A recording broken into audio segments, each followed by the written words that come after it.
Welcome to JS Podcast number 128. I'm Stephen Knight, I hope you're all doing well. So what's new? There's a new Taking the Myth out. Me and Iram Ramzan of sedar.org go through all the current topical events and cast a sardonic and skeptical eye, and I generally just take the mick out of Iram for 90 minutes, and it's great fun. So have a look at that.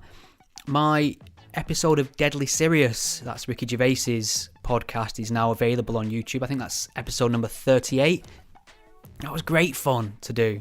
Really enjoyed it. Spent about an hour and 15 minutes in a room with Ricky and comedian Mark Watson, thoroughly nice chap, and we just talked about all sorts of things. So have a listen to that. You know what the best thing is about doing someone else's podcast? I don't have to fucking edit it. Honestly, that is the dream, just to walk in a room with a microphone for an hour and then clock out and it all magically goes online for you. So if anyone wants to do that for me for free, just drop me a message. So this is another panel episode from Mythicist Milwaukee from back in September. This is a great one, a very, very important and pertinent topic. The title of the panel is Are Social Commentary Outlets Displacing the Influence of Mainstream Media? And there's some wonderful voices up on stage with me. Claire Lehmann from Quillette, doing some amazing work at the moment. You've got Tim Poole, who's an independent journalist who's very, very popular. You just have to wait till we get to the Q&A section. I think most of the questions were aimed at him. Very popular dude. And Jeremy, aka The Quartering, and me sandwiched in between there, and David Smalley on moderating duty. So I was very pleased to just kind of take a back seat on this one and just listen to what the more experienced people have to say, and it was great. I think you'll get a lot from it, so let me know what you think. The panel was actually the last panel just before we had to evacuate the building for a bomb threat, which is always brings a little bit of excitement to any day. Bit of a failure, really. The bomb threat put the conference in the mainstream media. People were reporting on it. I got to go to the pub earlier than planned, and the conference resumed on schedule about 90 minutes or so later. So all in all, a win-win for MythCon. But let me know what you think. Send me some feedback at gspellchecker on Twitter. You can keep up to date on this very podcast and my blogs and my videos and other appearances at gspellchecker.com. Enjoy. There's a word that some folks find real hard to spell. Ain't it horrible for me, except after seeing who cared to go burn in hell? But then along came a man, a spell checker from the God of Creed, and he set out upon a noble quest to help those that don't know what it means. And he said, "Go A-T-H-E-I-S-T, and don't you put that I before that E. A-T-H-E-I-S-T, don't mean we know, just means we don't believe." And he keeps telling them things he got to say. The reason shoppers at night will make them run away, but if they start that fight, well, they can go all day. Spell checker, he's a god, spell checker. Now you know how it goes, so sing along with me. A-T-H-E-I-S-T, A-T-H-E-I-S-T, A-T-H-E-I-S-T, A-T-H-E-I-S-T. Are social commentary outlets displacing the influence of mainstream media? Talking about alternative media. So first up, let's welcome back to the stage. Oh, he's not even mic'd up yet. Mr. Godless Spell Checker himself, Mr. Stephen Knight, because we do not have enough English people at this thing. Let's go.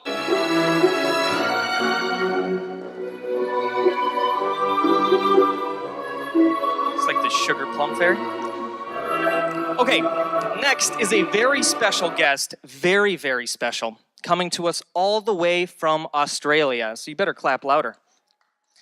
Claire Lehmann is the founder, editor, and absolute genius behind Quillette, one of the world's fastest growing platforms dedicated to free thought, reason, and heretical ideas. If you are for some reason not a subscriber yet, and it's free, you probably should be, and you should support their Patreon. Claire's works have appeared in Scientific American, the Sydney Morning Herald, and Psychology Today, and I do not have a fun fact for Claire, but I'm sure she'll share something. Welcome, Claire.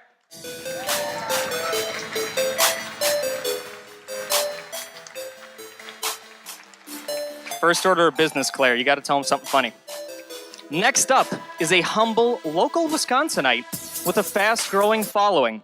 Jeremy Hambley is a YouTuber focusing on, he has a following, focusing on, no, not yet, go. Focusing on areas where gaming and politics intersect. He runs 2 channels, Unsleeved Media and The Quartering, all while being an avid Magic the Gathering player and claw machine enthusiast for over 20 years.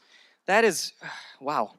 Jeremy's other special claim to fame is that in the 5th grade, take note, he had the notable distinction of being Reader of the Week. And how many can say that? Welcome, Jeremy, but he's already out here, so he doesn't get a song. Oh. I'm not ready for this next thing. And the reason why is we had a scheduling change, and the individual who was supposed to be here is not here due to, let's call them logistics reasons, because that's it. So our final panelist is Tim Poole, an American journalist, wow, whose unique style of interactive broadcast journalism exists at the intersection of social and mainstream media. As a producer for Vice Media, he has covered major events around the world in places such as Istanbul, Cairo, just a lot of places. Poole's coverage for Vice.com, as well as his groundbreaking live stream coverage of the 2011 protest movement, has been featured by a bunch of international, The Guardian, Reuters, New York Times, NBC, Al Jazeera, geez, there's a lot of these. Poole was featured in Time's Person of the Year 2011 as a nominee of the Time 100 in 2012 and was the recipient of the Shorty Award for Best Journalist in Social Media in 2013. You can tell I didn't write it, it was too long. Now, last thing about Tim. He sings to his friend Emily's cat by strategically changing some lyrics to meows, so he will be singing for us tonight. Welcome, Tim.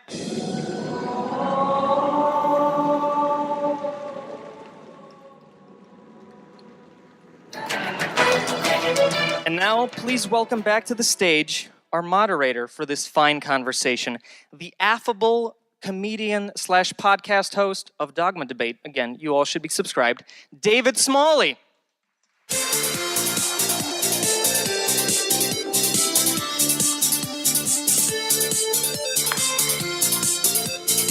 Thank you. How's everybody feeling so far? You having a good time? Fantastic. It's great to be here. So we're going to start it off just, I guess, with the title of this talk. Our social commentary outlets displacing the influence of mainstream media. I want to start with you, Jeremy. Is this idea of these sorts of social commentary, is it reducing the amount of influence that mainstream media has? Yeah, I mean, I think they've never been so directly opposed before in such a readily available way. On demand, so if people want to do research on a particular topic, they can find a lot of opposing viewpoints much, much easier than really ever before. Stephen? Yeah, what he said. No, I'm kidding. Yeah, I mean, I think we live in an age now where you've all got a supercomputer in your pocket and you are a media person just by default now. You can be the first to a story, you can break a story now. This is power that the citizen never had. Until the last 10 years or so, which is great. I think one of the concerns people tend to have with quote-unquote mainstream media now is it doesn't serve to sell the whole picture. It doesn't give you the full truth every now and then. It fails in a lot of its duties, and that became abundantly clear to me in around about 2015 when 2 Islamic fascists stormed the HQ of Charlie Hebdo, the satirical cartoonist in France. And what was really interesting about that in the mainstream media in the UK especially is they refused to show the satirical cartoons of Islam's prophet Muhammad. So we had this global incident in terms of capturing everyone's attention, but we weren't allowed to see what the instigation was, what the issue behind it was. And I felt that was a real failure in duty of the media not to give us the full picture. And the only way you could find them cartoons afterwards was to seek them out on Twitter or on blogs or alternative media. So I think this alternative media thing, or independent social commentators, it's kind of people who are a reaction to this idea that the mainstream media is not doing their job properly. Okay. Claire, I kind of want to pose the same question just for the first one, kind of with everyone. Do you think that the mainstream media is sort of losing influence because of this? Yes, and I completely agree with what Stephen said. And from our experience with Quillette, we have grasped a lot of low-hanging fruit because, as you said, the mainstream media has been too timid or too skittish about certain topics. And the niche that we've really filled with Quillette is to comment on contentious issues within the scientific fields. So when the Google memo controversy broke out, we gathered the opinions of 4 different scientists and who basically assessed the memo for its scientific accuracy, and they agreed that there was a lot of merit to what he said. Maybe he didn't get all of the science right, but he was in the ballpark.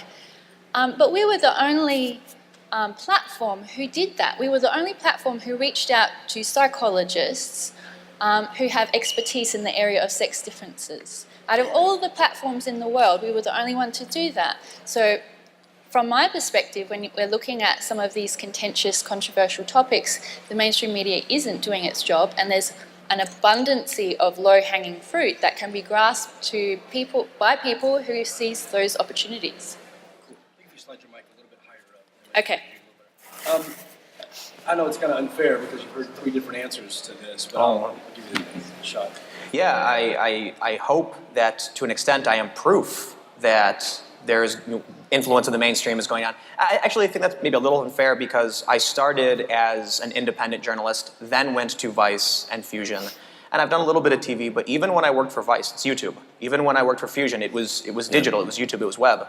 And one of the reasons why, there's many reasons why I ultimately decided to go independent, but after I left Fusion, I didn't just say, hey, I'm going to start my own thing. I actually went to a bunch of different companies looking for work.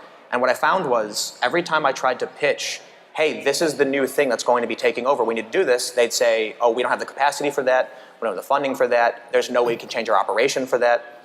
And so I thought to myself, if I stay here, it's like trying to be the manager of a Blockbuster.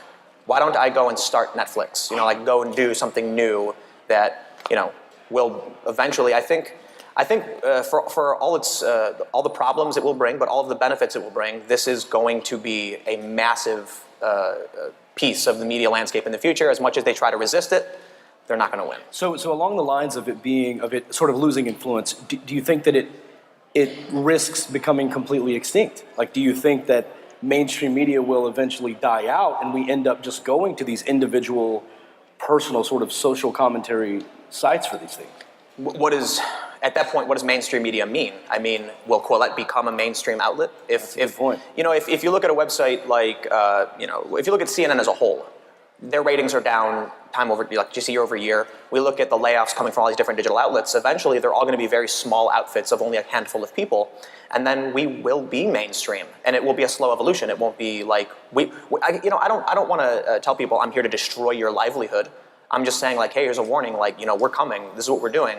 And in 10, 15 years, this will be the mainstream, and you will be the old school, like, print is dead. You know, that's what they'll say about you, right?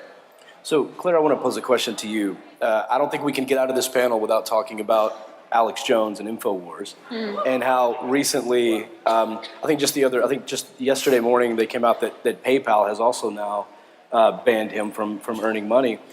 You know, I don't think a large financial institution would ever do that to somebody like, say, Fox News or MSNBC, but they will target someone who's independent like that. Do you think that's a concern for these social commentary sites, that we sort of have to be careful, even Patreon and things like that? Who knows? Patreon could be bought by somebody who disagrees with your worldview, and then, you know, they just stop your funding and shut down your livelihood. Do you think that's a concern for social commentary sites? It is a concern, and it's important to always be thinking about alternatives for when those events occur. So I rely on Patreon, Quillette relies on Patreon for our revenue. However, we always have to have a backup plan. So every blogger, every person who's going independent, doing their own thing, always has to have a backup plan. And it goes all of the way to building alternatives to internet infrastructure, so we don't have to rely on the same 4 companies. Right. But that being said, I don't know the complete story behind what's happened to Alex Jones, but it is a worry, and we always have to be thinking about backup plans, because we always have to protect freedom of speech. And whether it's you go out and buy Bitcoin and explore other methods to do transactions, we always have to have that insurance there. Mm-hmm. One of the biggest things I think that's been an issue is the lack of nuance, sort of the death of nuance, as many people talk about it. You tune into any mainstream media, whether it's Fox News or MSNBC or CNN, you find that they sort of just thrive on controversy as much as they can, even if they have to create it. And there's like 5 or 6 bubbles of talking heads, and they're just yelling at each other in talking points. I've been that person before, thought I was going to get a point out. You don't. You better have your stuff condensed down to about half a tweet, because that's all you're going to get to say. Someone's going to talk over you. You're going to get a curveball thrown to you by the host. I was on one time, I think it was Newsmax. I was supposed to be talking about, is the Mormon church actually becoming more progressive? That was the question. And the host said, David Smalley is the host of Dogma Debate. You're an atheist now. What happened? I was like, what? I read the Bible, and then I started talking about like how I became an atheist, and then I realized I never got any of my talking points. I never got to address the Mormon church or anything I came there to talk about. So to Jeremy, is it, obviously these smaller sites, the social commentary sites, have sort of helped popularize long-form discussion, podcasts, YouTube, things like that. Does that mean it's here to stay? Like, is that maybe part of why mainstream is losing out? Is more and more people are sort of becoming aware that these mainstream media, when it comes to political heads talking, they're just fighting. People are tuning into podcasts for real conversations. Yeah, I mean, I think it's definitely here to stay. The forum will always be changing, and that's how we'll stay ahead of it. Long form, short form, adopting new media early. These are the ways that small, nimble creators can stay out in front of these behemoth news agencies and things like that. And I think hopefully it is here to stay, and I hope it continues to evolve and grow. And you know, when you see stuff like what happened to Alex Jones, which is disgusting, regardless of what you think of his opinions or not, you see mainstream payment processors like MasterCard now coming in and flexing on creators and getting their Patreon banned. It's super frightening, which is why you have to always diversify. And you know, as creators, we sell merch. Maybe we have a Patreon. Maybe we have a maker support. I'm at the level where I'm like, hey, let's go. To go forward, we have to go back. So maybe I should start soliciting like checks from like you get from your grandma. Like, mail me a check every $5 every month, and yeah, and they won't take. I think that. you have to come up with like a vial of holy water first, and send that to them. Right, sprinkle it. Yeah. Okay. No, I mean, you know, the fact that MasterCard and those folks are doing that, you're right. It's scary, but. Do you think these large financial institutions have the right to shut down these individual? Because this is where we get into, you know, these private companies. Do they have a right to do that? We tend to be advocates for that, but you know, where is the line there for you? Well, yeah, I mean, I think when it's politically motivated, it's a letter of the law versus the spirit of the law, and in many ways they have as close to a monopoly as they can without getting government regulation and being viewed as one. So they're in a position of power over the masses that is unprecedented. And I mean, of course it's legal. I can't say it's not, because clearly, but it's definitely messed up, and you know, it's wrong. It has to stop. And I think now that we've seen them successfully do it, like to unperson Alex Jones, the same way they went after PewDiePie. Once they realize that there's a crack in the armor and that they can do it and not face like a huge lawsuit or some federal regulation, it's going to get way worse. And I don't mean to fearmonger, but If I could jump in, that's like, these mainstream news companies are this one person swatting at a swarm of bees, thinking, oh, I can see one I can hit. Yeah, but there's 100 right over here. You can keep swinging all you want, but there's a swarm you're going after. They look for when they look into the swarm, they see those big outliers. They say PewDiePie, he made a mistake, we can go after him. They see Alex Jones, we can go after him.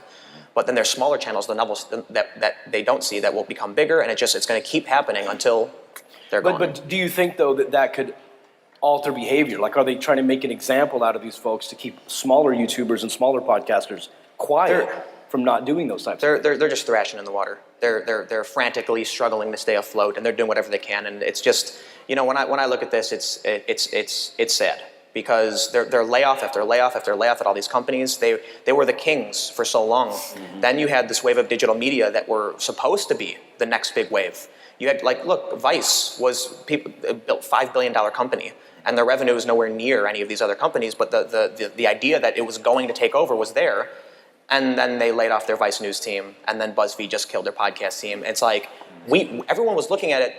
You know what? I'll just end with this that famous quote that humans won't have to adapt to change; they have to adapt to rate of change. So I think we're all susceptible to some dramatic change soon too. Who knows? But they're certainly getting left behind. I think you get into tricky territory when we're talking about compelling private companies to accept the business of anyone that applies for it or wants to use it. I think we need to create a sort of an environment where it's deeply unpopular for these places to shit-can creators, and to the point where they know it's a bad business strategy to behave like that, because they'll become unpopular, they'll lose business themselves. Not quite sure how we get there, but I think trying to compel PayPal to accept Alex Jones back, I don't think is a fair way to approach it. I think it's critical mass. If there will come a time where I certainly don't think Alex Jones will be the person, right? If you're a fan of him, it's unfortunate, but there will come a time where somebody who got 2 million subs, like let's say Joe Rogan. Let's say Joe Rogan gets the axe. Then you're going to see the normies, I'm using it unironically, but they'll rise up and say, whoa, this is Joe Rogan.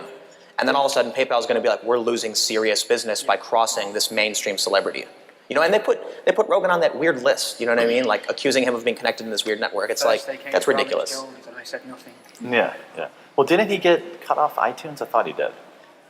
Who? Rogan? There might be more to the story. I don't think so. There might be some Did he? information that we're not privy He to got cut off in from that reality particular quite case. some time ago. Yeah. Stephen, do you think that the quality of content is being diluted? It's a mixed bag. I think anyone can call themselves a journalist, and it doesn't necessarily need to be qualified, which isn't a bad thing. I think your work should speak for itself. But it has opened the door as well to people who've probably got no business reporting and trying to bring news to people because they're not objective or they're pushing an agenda. As well as it's helped people like Colette and Tim to do his work, it's also helped propagandists and people who've got ill intentions to basically sidestep any sort of legal framework or business structure and just say whatever they want. So it's a double-edged sword in that sense. So it is. I think you have mainstream news channels competing with each one. I think in the alternate media, I think there's a little bit of that as well. People trying to rise above other voices. Well, I want to pose a similar question. I want you to respond to that in a second, but I kind of want to tie on to that with you, Claire. A lot of times, whenever we hear something or we read an article, and we're like, I don't know if that's true or not. At least the true skeptics in the room will go, let me double check that. Some sources I trust. Now, that may not necessarily mean that those sources are accurate, but it's ones that we've heard a lot. Like you may see something on a website you've never heard of and go, let me check. Even the mainstream ones, the CNN, the Fox, the MSNBC, and go, is that being reported widely? Do you think that could be an issue for startup sites? Like maybe they're not going to be trustworthy, so they don't get shared as often? Certainly in the beginning, but I think in this environment where there are so many new starters, you can quickly gain a reputation for honesty and integrity. And it's important in the news space to admit mistakes when you make them. Oh, that's good. And if you're aiming for accuracy, you have to make corrections and record that publicly. And I think individuals and small organisations can easily build a reputation for truth-telling and independence. I mean, it's tough. Like, you have to be brave. You have to own up to your mistakes when you make them. But certainly many of the legacy brands have trashed their own reputations over the years through chasing advertising revenue through clickbait, not correcting errors when there are obviously errors. I mean, the most salient example would be the interview of the Channel 4 journalist with Jordan Peterson. Kathy Newman. You know, the amount of damage that would have done to their brand is enormous. And they can't build themselves. You can't build your brand back up after that. And just The Guardian, the way they've chased advertising revenue through clickbait, like these atrocious opinion articles that are meant to inflame readers, not educate or inform readers. How can their brand is over 100 years old. How can they rebuild the trust that has been lost just over the last 5 years? They're chasing this cheap advertising revenue through this clickbait model. They can't do it. So being an outsider and being a new creator, you're sort of almost at an advantage because you can consistently go after accuracy, correct mistakes when you make them, and aim for honesty, I think. It helps when they write hit pieces about you too. Like, they're almost at that point where they're so uncredible that when they write a hit piece about somebody, people are like, oh, I want to see what this person has to say. Yeah, Maybe, you know. So I don't think credibility is going to be an issue, and it's not a good thing. Why is it that there are so many new digital media outlets getting massive and absurd funding, and they somehow have this strange authoritarian leftist agenda? A lot of people say to me that it's a conspiracy. They believe it's on purpose. I don't believe that's true. I believe there are certainly activists who have an agenda who do lie. But I'll tell you exactly what happened. In the early 2000s, when blogs started rising, the honest and fair journalism doesn't do well because people trust what they already think is true. So credibility isn't the issue. If the Huffington Post writes a piece saying, this cop is racist, people are going to be like, I knew it. And they're going to say, I trust them because they're telling me the truth because they're hearing their own worldview parroted back at them. What then ends up happening is companies like this get a lot of traffic. Investors see that and say, whatever they're doing is working, give them money, I want to invest in this. And then 10, 15 years later, we now have massive digital New York enterprise where it's founded by far left activists who hire people who they think are... I actually had somebody who was in prison for extremist activity on the far left tell me he was a centrist. Because that's what they think. Look, I think there are good people on the left and the right, but when it comes to extremists, they surround themselves by people who believe the same thing as them. They start companies, they start hiring people because they think that's the normal opinion. And then all of a sudden you end up with this New York ivory tower of people who don't understand what's going on in the rest of the country. So I think that's how we ended up with the biased, and I wanted to add this to the comment before about how the propagandists, how they're taking over. It's because it works, it gets clicks, and people trust things they already think are true. And in a way, Facebook has sort of mastered both sides of that because the algorithms now are, oh, you're conservative? I'll show you conservative stuff that you like to click on. Oh, you're liberal? I'll show you liberal stuff you like to click on. And they don't have to pick sides. They can sort of there was this program, I can't remember who did, I think Wall Street Journal, where it was a Facebook feed, and you could click Democrat or Republican, and it would show you what the different person sees. Wow. It was crazy. Yeah, it's like the stories were inverted. You'd see a story where it would say, like, racist cop kills teenager, and you'd click Republican, and it would say, violent gang member attacks cop. You know what I mean? It's like, wow. So, Jeremy, I want to go to you, and I'm going to pose the same question to you, Claire, as well. Do you think the subscription model, the Patreon model, the individual subscription model type plan is enough to keep these social commentary sites afloat? No, I think they're too vulnerable too. As somebody who was wrongfully banned from Patreon and backed, other products, and backed other other options, Maker support came out. May rest in peace as Maker support, but Stripe is ahead of them. They're just like, nah, we don't like it. We're not gonna process your payments. Now we know PayPal's already been doing that. And we know that, in my opinion, the far left is very good at organizing and applying pressure to Patreon or PayPal and things like that. And they know how to get people deplatformed. So, it's great while it lasts, and I'm happy for people that have it. But you have to, in the way that like super chats on YouTube have become super important, there's a hit piece about them. BuzzFeed wrote a hit piece about how super chats are often used to spread hate speech. No screenshots, no nothing. most of my super chats are telling me to like stroke my beard or something weird, you know? Like they're not. Hey, I know what I like. Yeah, yeah. What I want. I give the people what they want, but like, and I know, and then so they come after that, right? And so you have to always. It's part of your job to, you know, you sell merch, you sell, you know, you do meetups. You know, when you're a big fancy star like Sargon, you can have a meetup and make money that way. And he has to do it, you know, because if you rely on one thing, then it's way easier to wreck you. So you said Colette exclusively relies on Patreon right now, or do you also do ad revenue as well?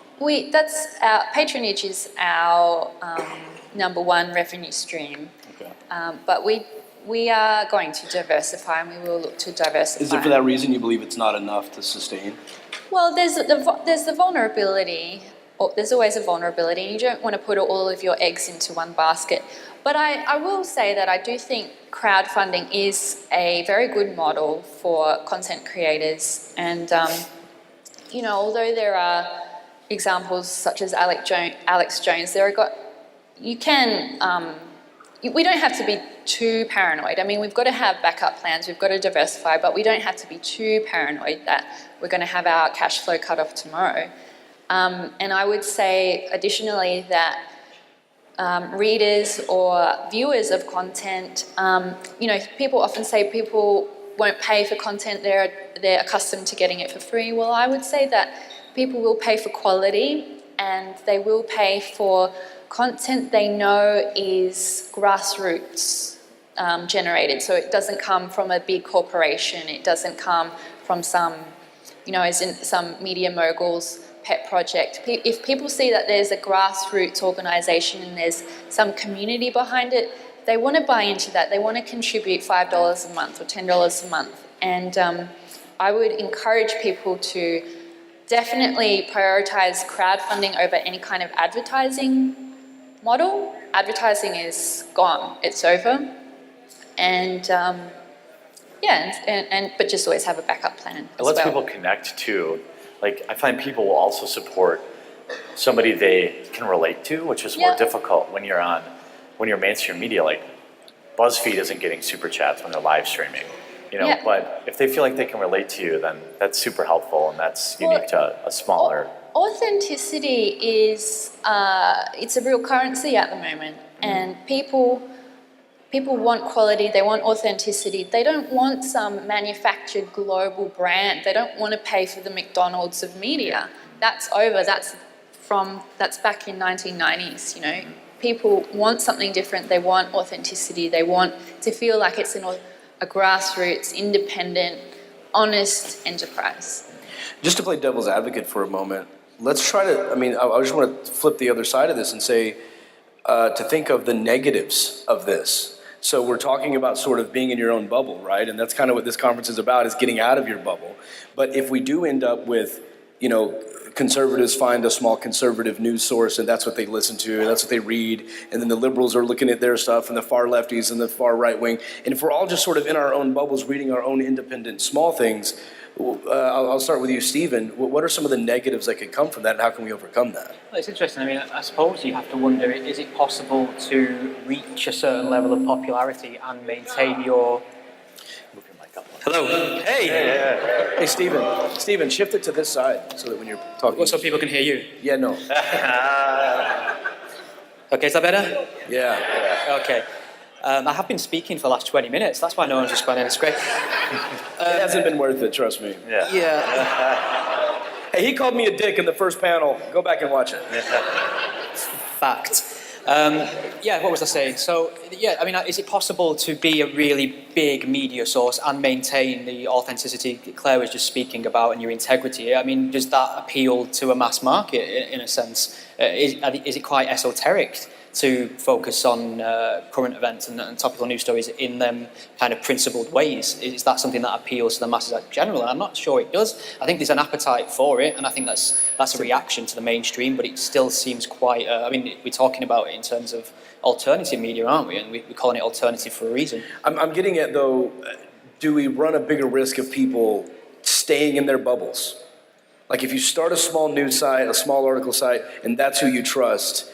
Isn't that kind of the same thing? Like, how do we how do we diversify our worldview if we only pay attention to those things that already agree with us? Kind of what Tim was talking about. Yeah, I think we've all had that experience where we've seen a news story and it's come from a source we're not big fans of.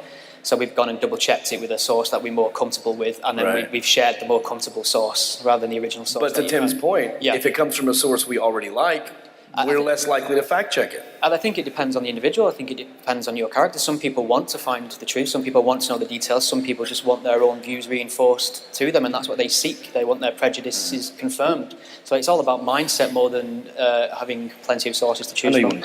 We have a human culture problem that I don't know if it can be solved, right? People, there's a lot of people who follow me who, like, a handful of people just told me today, they're like, I disagree with you on everything, but I respect that you try to be honest. I'm never going to call a Trump supporter, thank you. I'm not going to call him a Nazi, right?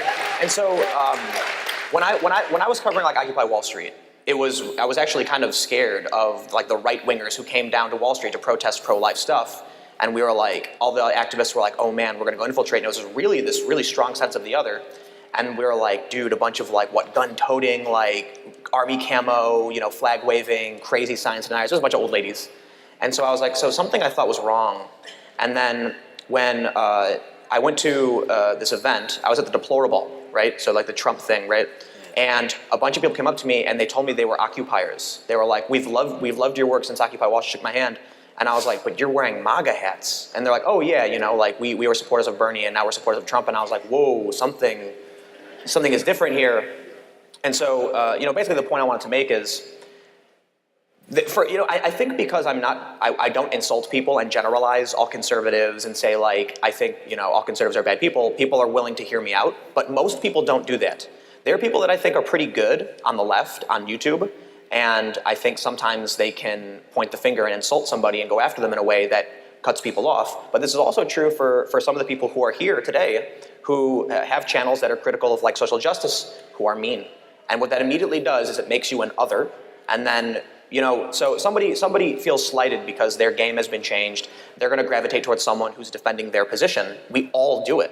So the only thing that's going to change this is if everybody here is willing to say, wow, it pains me to actually watch someone who says these things, but I have to watch it to understand them.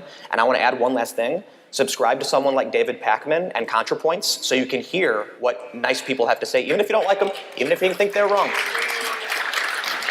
You got to do it. You can think they're wrong, you can think they're mean, but the reason why I say Pakman and ContraPoints is that I think Contra is fantastic, actually. You can disagree with me, but David Pakman, he has actually reached out to me. He talks to me, right? There are so many people I've tried to interview on the left who I've known for a long time who are like, you know what, I'm just not willing to do it. But David was like, oh yeah, let's try and figure something out. I'm like, cool, that's respectable, and that's what we need. We need people willing to cross those lines, even if it hurts them mentally. Well, that's why I subscribe to you, Tim, even though you called me a dick. I said, the worst thing you can say about Jeremy is that he's an asshole. Oh yeah, okay, that is better. He's a dick. I hope the first question is how much of a dick Tim is. So if it's not that, you're failing. I'm mean sometimes. I try not to be. Q&A. Actually, my first question is to Claire. I was wondering if I could have a moment of your time, and would it be possible to have a video essay featured on Quillette explaining why people should care to join the Liberalist group? Oh, come and talk to me after the event and I'll give you my card. Absolutely, thank you very much. No worries. And Tim is awesome. I was actually going to say he's not a dick, he's just addicting. Yeah. We need that correction. That was a really good pun. All right.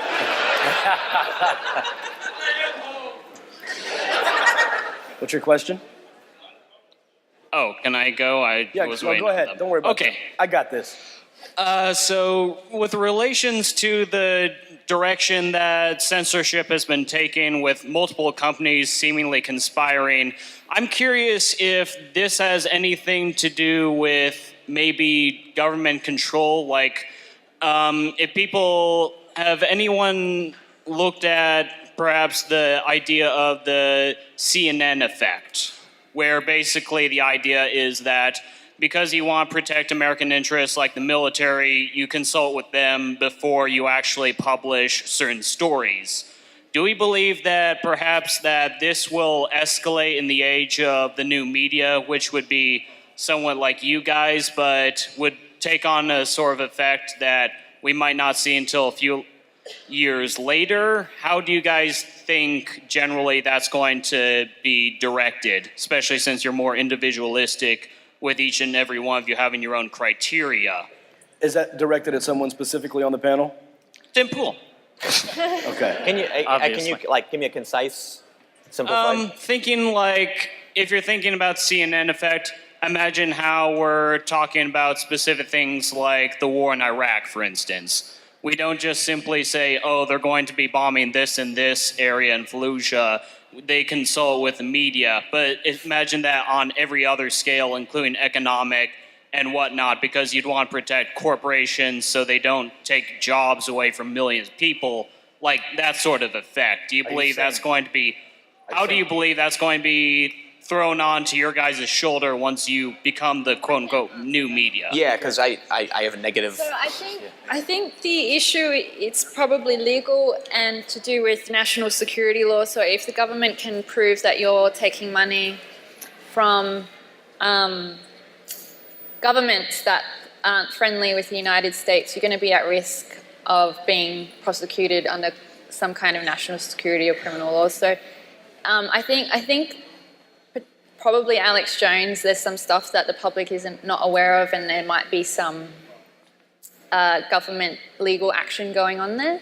And I think for people like us, and we're not taking money from Russia or hostile governments, there's probably little risk.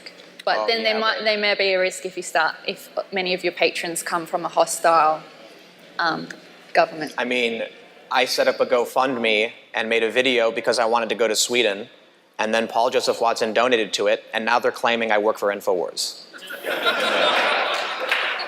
I can't control who donates to me, and no one has creative control of what I do, but it doesn't matter.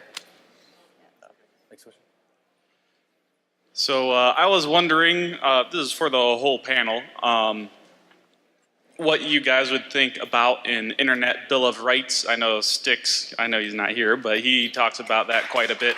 Basically saying that the internet, open internet, it's a public forum, it's the public space, everyone has a right to speak, and the freedom of speech should be applied to those corporations just as much as it applies to the government for online. Okay.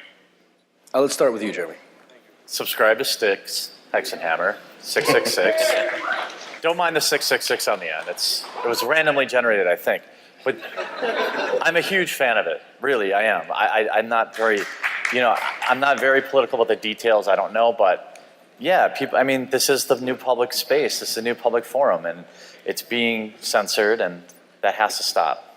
Yeah, I tend to agree because people will always come with the refrain when someone gets banned from Twitter, they'll say, well, it's a private company, they can do whatever they want, like a mantra, and that's correct, but we can also be critical of their anti-free speech ethos, and we've got to think in bigger terms than this, because Twitter's not just some app in your pocket anymore. It's helped start revolutions, it's helped share, win elections, it helps share information and news up to the minute. It's one of the most powerful and influential tools on the planet now. And I think if one company's got the power to say which voices should be heard and which shouldn't, that's a very dangerous power to have. Yeah, it's tricky because the alternative to having private companies is having the government nationalize something like Twitter, and do we really want to Should there be like an Internet Bill of Rights, as he was talking about? Yeah, but is it going to be applicable? The internet is global. I mean, you can't. Are we going to have international treaties protecting the freedom of the internet? You can't have that. And the biggest, because I mean, international law is how do you enforce it, right? So, and the biggest pushback against the big tech companies in Silicon Valley is not from the United States, it's from Europe, legislating against them for all sorts of different reasons. So, the alternative is to nationalize some of these in each individual country, and then that takes away from the global nature of the internet. So I think there's no easy solution. We'll see what happens. First, let me just say, The First Amendment protects, I believe, 5 different rights, one of which is freedom of speech. Freedom of speech exists as a principle outside of the United States government. It exists in the different parts of the world, and that means if Twitter decides to censor you, they have violated the principle of freedom of speech. It has nothing to do with the First Amendment. So we can criticize social media for violating freedom of speech, and then everyone posts that ridiculous XKCD comic. They have no idea. He has no idea what he's talking about. He made a mistake. I accept that, but I kind of just lost my train of thought because I'm really frustrated on the free speech thing. But let me just say this: Internet Bill of Rights. Look, you can't have CNN mention, I think, around 16,000 times Russian collusion, and tell us nonstop, day after day, that the Russians hacked our election using social media. And then when you get a bunch of people going, maybe we should have protections on the right to speech on this platform because we know how influential it is, then all of a sudden you have a bunch of activists going, oh, but it's a private business. Wait, you're the one telling me that the foreign governments are manipulating our opinions through the system. Shouldn't we protect it and guarantee the rights of our own citizens to use the platform in such a way? Yeah. Why are we debating? So I don't know about an Internet Bill of Rights, but this is one of the things that really frustrates me is everybody tries to say that I'm a classical liberal because that's like the thing that people are saying. But I've always been a social liberal, and I'm not opposed to regulation, especially of massive multinational billion-dollar corporations that have investment from, I think, a Saudi prince. So yeah, Twitter. We shouldn't have foreign investment in a company that we know is influencing our elections. And let me just say one more thing. Maybe on a tangent, we're going to talk about Russian meddling. What about Al Jazeera funding news organizations? What about Telesur?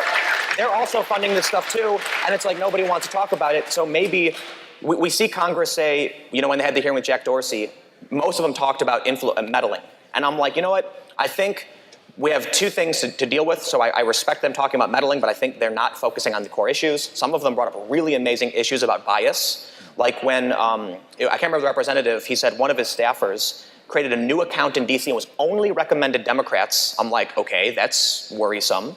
And then, so we've got the domestic issue of protecting the rights of our own citizens to interact on a platform we know influences elections versus preventing foreign governments from influencing our elections. They both really matter. We need to regulate this. I don't know to what extent we regulate it. I don't know how we do it. I lean in favor of we should do something instead of nothing, but I could be wrong. I'm not the smartest person. Tim, I love you, man. We gotta. All right, let's go. I think some great points were made there, but my question is for quartering. When will Hasbro pay for their crimes? I didn't hear it. Can you repeat that? I didn't hear it. Yeah. We didn't hear the question. When will Hezbollah pay? Oh, when will Hasbro when pay Andy for their Worski crimes? shows up at their door, I think is when that's going to happen. All right. Next question. Hi, my name is Jerry. My question. You got to lean into that thing. Okay. More for Tim. Do you think independent media would be better served if people are upfront about their personal bias and present it through that bias, or if they take a more classical view of journalism and step outside of that to be more objective? Oh man, maybe a little bit of both. I think for one thing, just be honest. So I can respect someone. I really, really disagree with a lot of what Lauren Southern says and does. But she flat out says why she's doing it and what she does. So I'm like, well, at least any new viewer is going to understand what they're seeing. And you know what? When I see a website like the Daily Beast claim to be objective, but then insert random nonsense they made up, I'm like, they're lying to you. Most right? people know when they're watching or reading something about your bias. And I think it's good to just kind of put it out there. Is everyone aware of their own biases to be upfront about it? Though that's the thing. Yeah, maybe Some not. people are more aware than others. Just be honest. I wish, but people are dirty liars. Hello. First of all, hi Jeremy, I'm one of your mods on your Discord. Oh, hi. This is a question just in general for everyone. Can you come close to the mic? Oh yeah, sure. Yeah, lean in. Yeah. Real How's nice this? and tight. There you go. Okay. Deeper. You want me to fellatio it? All right. The question is, Twitter's already mad at me. I'm making no comment on that whatsoever. Okay, this is related to Twitter. Now, considering all the problems that we're currently having with mainstream social media, do you think it's more viable that we just let the market take care of itself with sites like Gab and Minds and etc.? Because they seem to be filling this problem in of itself, where Gab is very much pro-free speech. Minds, I have my grievances about them because there was an incident, but I'm not going to get into it. My point is, do you think that could be a viable solution as opposed to just regulating these websites? think he was. Oh, I'm a fan of the free market. So, you know, if it takes a while, I've been waiting for Twitter to die for like 3 years, and the damn thing won't go away. So, I mean, I hope it does. But who's stopping the domain registrars from going after Gab? Google from removing Gab. Well, their It's hosting like, company went after Microsoft Azure. Went after him, made him delete a spicy tweet, and it's like, oh, we're going to take your whole business down if you don't delete this tweet. And you know, when it came to Patreon taking someone down, a lot of people blame Patreon, and I'm like, Stripe is behind that. Stripe right? And then MasterCard is behind them. You know, it's like, what do you do? How's the free market going to solve, you know, 7 different companies in a chain, and any one of those links can break? Yeah. Next question. Hello. Hello. My question is to the panel as well. It's a general question. I think the question at the beginning was like, is social commentary outlets displacing the influence of media? I think that we can all agree that it's yes, and it actually seems to be inevitable at the rate that it's going. And we see that with Comicsgate, Gamergate, all that stuff. You know how they report on feminism, everything like that. Comicsgate represents. So my question is, with the inevitability of smaller outlets, especially individual people able to state their opinions and things like this, do you think it would be is that a good thing? Like, is it a good thing that media, mainstream media has been displaced, given that they garner this trust off of investigation and things like that? It's not what they're doing now, but it's that's why people go to them. So. Well, I think Claire, you should probably answer that. But I think if you're getting your news from like the YouTube comment section, you have bigger problems. So you gotta know if you can trust your source. Period. So the internet has destroyed the old legacy business model of traditional media, and that can't be reversed. And we're never going back to the old days when newspapers had a monopoly on distribution, and because they had that monopoly on distribution, they had a lot of income, and they could subsidize the investigative reporters or the court reporter, the reporter who goes and sits in a courtroom and reports on cases that nobody really is interested in, but it's there on the record. Those days are over, and it's a shame that companies cannot subsidize a lot of this long-form investigative stuff.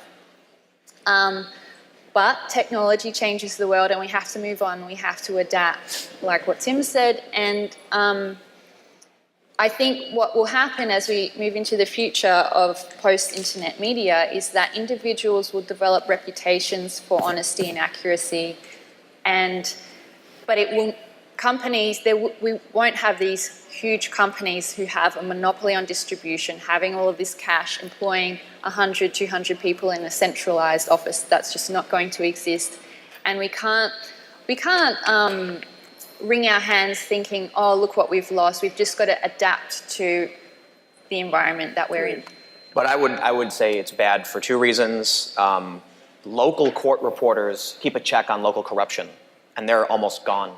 And they're not going to be replaced by any of us. They're not going to be replaced by YouTube, or there's not going to be, it's as the local newspapers die, the checks on local corruption is dying with it, and that terrifies me. And that's because the cost of production for content for the average human has reached 0, as we all have a smartphone with a high-definition camera. So these news organizations can't compete, they can't make money, they can't subsidize reporters who lose money for the company but provide a real service in keeping a check on government corruption. So. That's great. That's great. That leads to my question is, so in our modern environment where we have all these distributed media people, one of the things I notice is missing is comprehensive data. We talk about things that are happening to individuals, but like I know that Jeremy, you had your funding suspended from Patreon, but we don't know all the names of the people who have had this stuff suspended. I don't know where to find the information where I can say, here's what's happening, I don't like it. I can point to Jeremy's case specifically and say, this has happened, I don't like it. But then that's just one person. Is there room for some people out there to collect and collate data like this to point to the problem as a systemic issue? That's a good question. They used to be the old legacy media that they had all the statisticians on staff and the research hours, and that content, there's a real need for it, I think. in the in the world where I live and commentating, I mean, really intellectual, well-researched stuff isn't that popular on YouTube. And if they can find a way to make it entertaining, I think that would be a powerful thing. I'm hoping to get through the rest of these, so I want to keep going. All right, cool. Yeah. John, first question, Tim, is it all just one beanie, or do you have like a drawer of those things? I have a drawer. I have a box. I believe it. But one more thing. You'll notice the color of my shirt, the color of my shoes and hat match. I actually have a green outfit, a blue outfit, a brown outfit. I do. I'm being serious. Outside of that, I also subscribe to Styx, and on the Internet Bill of Rights, I have pretty much the question that you kind of stated. It's a nice sounding thing. Who enforces it? And how is it upheld if it does get through? I think that's kind of the point Claire made. I don't know that it can can't be enforced. Even so, the news has broken that Google have created a separate version of Google just for China, which censors all of the world's media, and not only that, but provides information about Google users, searches back to the Chinese government, which is horrifyingly scary. I think, I honestly don't know the answer to these questions, but I think it's a little bit naive to think that we can just demand these companies to enforce United States norms of free speech around the world, because other governments around the world will not permit that. They can do it here.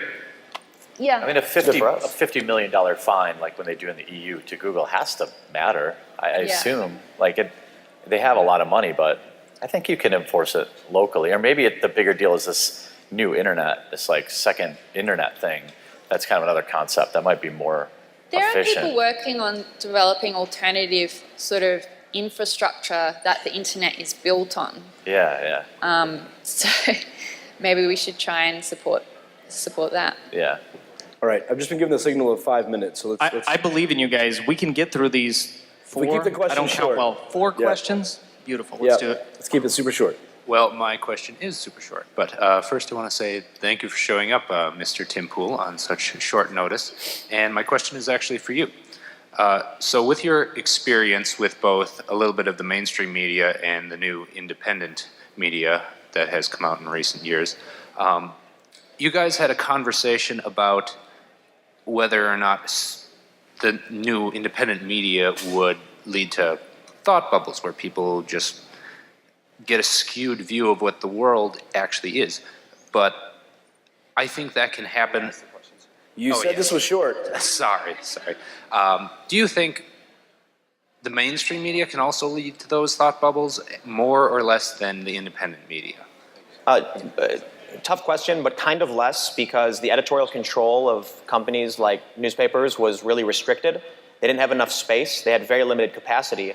And they wanted to maximize their market share. So they tried to kind of be middle of the road. And then once the internet happened and they started competing with, look, if you're a fan of soccer, you go to a soccer blog specific, you don't need to watch ESPN, and now they're competing with microblogs. So this is creating, it used to be one straight broadcast hour, and they had to make sure their opinion was close enough to the majority so they could sell. And now that everyone has a chance, they're desperately trying to cobble up whatever market they can, but they're shrinking. So bigger news companies actually helped keep our culture cohesive because they fed us the opinions they liked. Now we've got a million different opinions all over the place.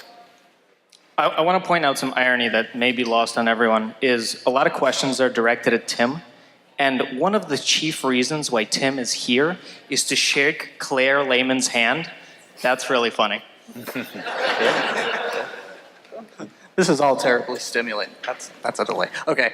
In the context of, they were talking about using your bias like as a lens for your news content, if like as a possible idea, or going with an objective journalistic view. In your opinion, if you're familiar with Philip DeFranco's approach, he says news, opinion, your opinion. How do you think, how healthy is that for the independent sphere, just in general, do you think? You have to pick someone, and if you don't, I'm going to pick Steven. Poole. Me? Thank you, Steven. He said Tim. I guess the only thing I can really say about it is that people confuse objectivity with omniscience. There's like this idea that if you're truly objective, it means you can see everything at all times. When all it really means is, if right now, this dude punched this dude, I would tell you, hey, that guy punched that guy. But if my brother was up here, I'd be like, my brother didn't do anything wrong, how dare you? And that's bias, right? So I am objective, regardless of what I'm looking at, regardless of where I'm pointing my camera. I don't know if that answered the question, but. Probably not. There's an objective truth that exists in the world. There is such a thing as reality, and there are some people who are graduates from humanities courses today who work in the media who will dispute that there is such a thing as objective truth and reality, and will argue that reality is created through language and through the way you interpret events. So I think it's important for journalists to be empirical, which means that they believe that there is such a thing as reality and that you can observe it and there is the truth. There is people have their own interpretations of events, but if you check the facts and you seek facts, you can come to a point of truth. And I think that's important for journalists to have that kind of orientation.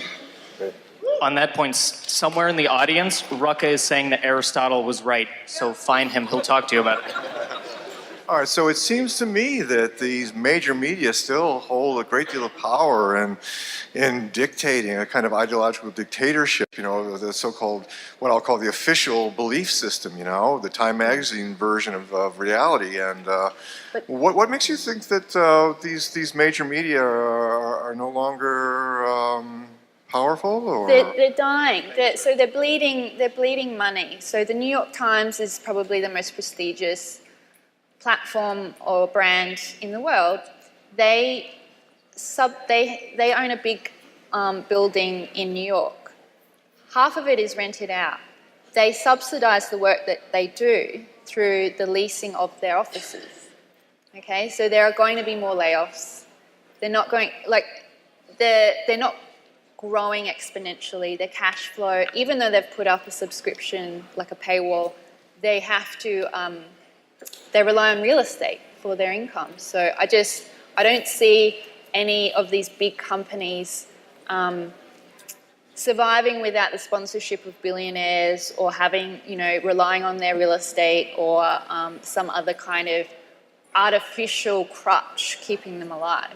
They're using a practice right now where they buy the rights to views from clickbait websites to claim belong to their site, so they can go to advertisers and say, look, we got 1 million views, when in reality, 20, 30, 40% of their views was like top 25 celebrity moles. And then what they do is they buy the rights to that traffic, put it under their brand name, and claim, super smooth news, I don't want to name anybody specifically, they'll sue me, but you understand. Really quick, can I say something real like 30 seconds?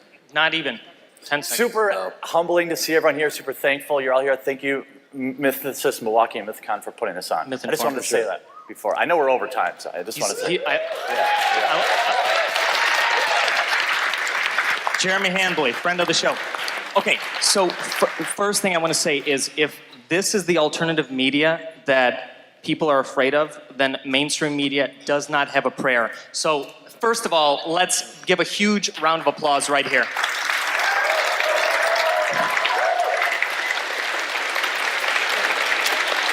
Okay, secondly, and very importantly, we spent a lot of time printing up these the brochures that you have, and unfortunately, they are wrong because we had to change something. So, the dinner break is going to be right now, and unfortunately, and I was excited to hear Jason Seed, but Mythinform takes security incredibly seriously. I'm all about jokes, but this one is, not as jokey. So everyone, please, has to leave for an hour, and then you guys come back at 5, and we will resume. But you cannot stay here, unfortunately. I love you all. Thank you for listening to the Godless Spellchecker podcast. The podcast is a one-man operation, produced in my spare time away from my day job, and I love making it for you. If you enjoy what you hear, please consider lending some support. The show is entirely listener supported. I don't sell anything, I don't run ads, and given the alternative and unpopular focus of my content, it's very unlikely to find a sponsor. So there are a number of ways you can support and chip in and help improve the show and give me more time to produce more content. You can become a patron supporter and pledge a monetary amount per month or per episode by visiting patreon.com/gspellchecker. If you can't lend monetary support right now, don't worry, there's other ways you can help the podcast too. You can share it on your various social media networks, or take a moment to leave a review wherever you listen to it. Your support is massively appreciated, thank you. Think we've all learned something here today?